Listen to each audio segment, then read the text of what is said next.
Marami nga ang nakapansin at marami ang nagtatanong bakit nga ba nasa isang sulok at tila nakaupo lang sa hindi table na maayos o upuan sila Catherine Bernardo at Alden Richards. Maraming ang naganap sa nasabing FAMAS Award at kung hindi nga dahil sa nangyari kay Miss Eva Darren ay hindi malalaman ang ilan pang mga ganap doon sa nasabing awarding. Bali-balita ng gabi ng parangal ng FAMAS ay hindi nga daw nagbayad ng 5,000 pesos si Catherine Bernardo para umupo at para bayaran ang isang plato. Marami nga ang nagtaka na ganong kamahal ang nasabi nga pong per plate sa nasabing awards night. Ang tanong sa desisyon na ito ni Catherine Bernardo ay ganito rin ba ang desisyon ni Alden Richards? Mukhang ganun na nga dahil magkasama at magkatabi nga sila sa isang sulok kung saan ay malapit ito sa stage pero wala sila sa table. At doon nga inabangan ni Catherine Bernardo ang announcement ng nasabi nga pong Best Actress na nasungkit naman niya. Ito nga ang balita na ngayon ay lumabas matapos nga na ilabas ng anak ni Eva Darren ang nasabi nga pong pagbabayad ng aktres para sa kanyang mga apo upang mapanood ang kanyang pag-akyat sa stage.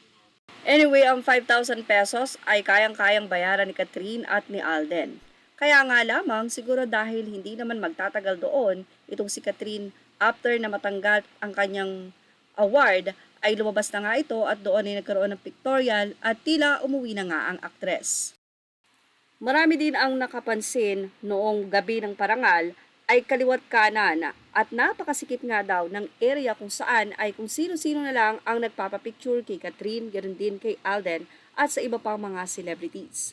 Ganun bang kaliit ang nasabing venue at bakit nga napakamahal ng 5,000 pesos per plate kung saan ay kailangan bayaran ng mga aktor at aktres na imbitado sa nasabi nga pong gabi.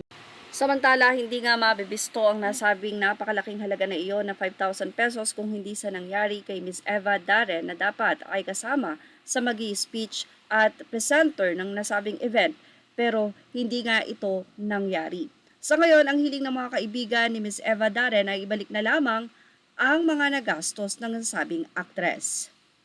Tila good decision naman kay Catherine Bernardo dahil may choice naman pala na pwedeng hindi ka magbayad. At para nga kay Catherine, hindi na to nagbayad at nag-stay na lamang sa isang room kasama si Alden Richards at ang iba pa. Tumutok lang po for more showbiz update. At syempre, ang atin pong mga ginamit na photos and videos are kinikredit po natin sa nagmamay-ari nito. Thank you for watching. Please like, share, and subscribe.